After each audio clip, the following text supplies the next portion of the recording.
दो तरह के धर्म की बात आती है, एक धन के द्वारा और एक तन के द्वारा। कैसे? तो शिव पुराण का कहना है कि जो हम सेवा करते हैं, जैसे मंदिर में आप आए और झाड़ू लगा दिए, ये भी धर्म हो गया, इसमें पैसे की जरूरत नहीं है। मंदिर में काम चल रहा है, आपको लगा छुट्टी है, चलो भगवान के लिए एक दिन काम कर लेते हैं, ये हो गया धर्म। आप 500 रुपया दान नहीं कर सकते, लेकिन मंदिर में निर्माण कार्य चल रहा है और एक दिन आके हमने अपनी तन से मजदूरी की, तो हो गया ना। तो तन के द्वारा धर्म करना मतलब सेवा करना, ये भी धर्म है।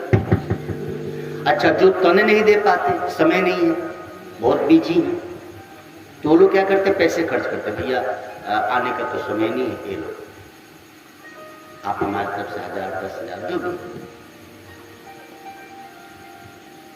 विगत 2 वर्ष पहले से हम मंदिर बनवा रहे थे शिव जी का हमारे। अब ये जो शिवरात्रि भी थी ना, 18 फरवरी को शिवरात्रि थी शायद, 18 जनवरी को थी, उसी दिन उसकी प्राण प्रतिष्ठा थी।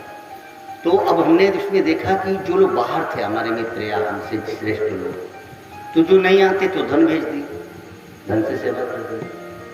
हमारे यहाँ जो बेचारे कमजोर थे, तो जैसे हमने जो मिस्त्री लगाया था गाँव के, तो लोगों ने कहा गुरुजी हम कहाँ से धन देंगे, हम लोग अपने 2-2 दिन की मजदूरी पैसा देंगे।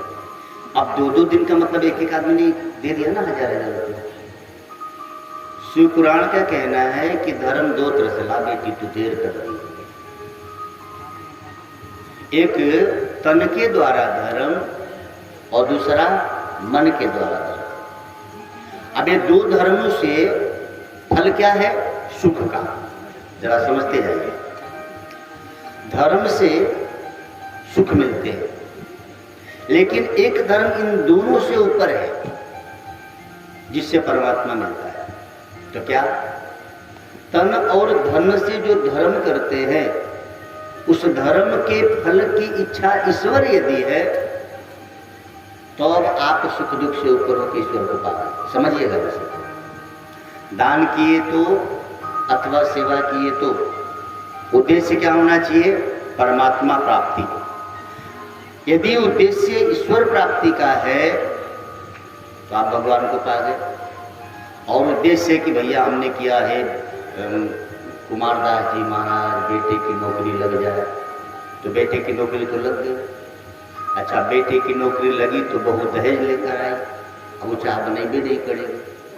ये सुख हुआ कि दुख हुआ? उद्देश्य यदि ईश्वर प्राप्ति नहीं है तो दुख होगा। समझिएगा, एक राजा था, उसने घोषणा करवाई कि कल राज दरबार का, राजमहल का जब दरवाजा खुलेगा तो आप पूरे नगरवासियों को प्रार्थना है, जो अंदर प्रवेश करके जिस चीज को हाथ लगा देगा उसका हो जाएगा। दरबार में सारी चीजें रखी रहेंगी। अब हर पूरे राज्य के लोग जब इस घोषणा को सुने तो खुश। कोई कह रहा है कि मैं तो जाऊंगा रत्नों को हाथ लगाऊंगा, गरीबी बहुत, आज तक रत्न छुआ ही नहीं। दूसरे ने कहा कि हट, मैं तो जाऊं तो खाली सोना ही हाथ लगाऊं, जिंदगी भर पित्तले पहनते रहे, अब सोना पहने। जो घोड़े का शौकीन था बोले मैं तो घोड़ा लूंगा। आज छूट है, जैसे द्वार खुलेगा घोड़ा ही पकड़ूंगा। किसी ने कहा जा, मैं तो हाथी लूंगा। हाँ, हाथी, और भी कहीं जाएगी तो पैसा ही देगी। अरे घोड़ा पे बैठ के पैसा नहीं मांग सकते, लेकिन हाथी पे बैठे तो हाथी पैसा मांगेगी, अपना भी पेट पालेगी, मेरा भी पालेगी। अब अलग अलग सोच है सबकी। सारे लोगों को नींद नहीं आई कि कल सुबह जैसे ही दरवाजा खुले हम जाके, कैसे राशन आता है ना, तो खबर होती भाई राशन आ गया, फिर कोटेदार को बुलाना थोड़ी पड़ता है। हाँ, सब लोग धो रहा राशन कार्ड, पैसा लेके पहुंचे। पूरा नगर पहले से द्वार पे खड़ा है कि जैसे ही द्वार खुलेगा हम अंदर प्रवेश करेंगे और जाके अपने मनचाही वस्तु को छूएंगे। राजा साहब राज सिंहासन पे आके बैठे, दरवाजा खोला गया, सब लोग अफरा तफरी मची है, भाग भाग कर अपने अपने वस्तुओं को छू रहे। वो तो बोरे में रखे गए थे।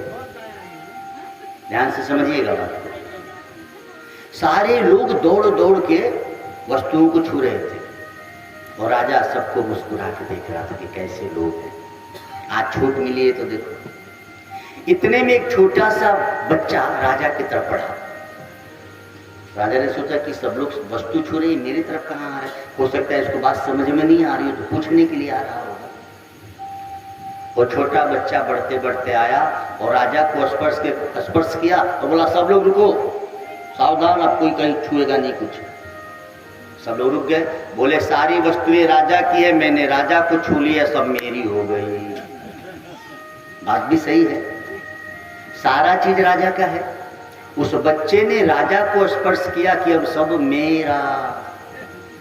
बात समझ रहे हैं? ऐसे ही परमात्मा रूपी राजा भी संसार रूपी राज्य का द्वार खोला है कि तुम जिसको हाथ लगाओ तुम्हारा हो जाएगा।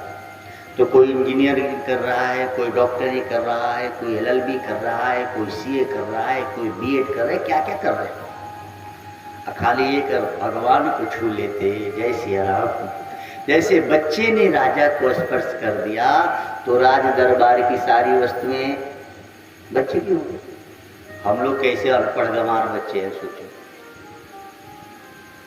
हम लोगों को भी चाहिए कि हम सीधा उस परमात्मा को स्पर्श करें, उस परमात्मा को पकड़ ले तो बाकी सब कुछ आपके पास हाजरा हजूर। और प्रमाण देख लीजिए, आप लोग तो अयोध्या के बगल में ही हैं।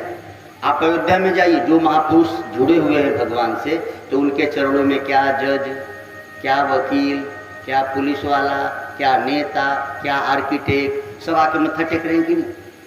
वो उसको छू लिया तो बाकी सब उसके हो गए। और जो उनके यहाँ मत्था टेकने जाते उन्होंने बस एक को छुआ है। कोई इंजीनियरिंग किया है, कोई डॉक्टरी किया है, कोई विधायक बना है, कोई सांसद बना है, लेकिन उसने उसको पकड़ लिया है तो विधायक जी भी आके प्रणाम कर रहे हैं, सांसद जी भी, डॉक्टर साहब भी, मरीज साहब भी, वकील साहब भी, जज साहब भी, पुलिस वाला भी, चोर भी, जैसे है ना, सब उसका हो गया कि नहीं। तो आपको भी इस कथा से बस इतनी समझनी है कि इसमें पकड़ना किसको है, आपकी मर्जी, आप लोग।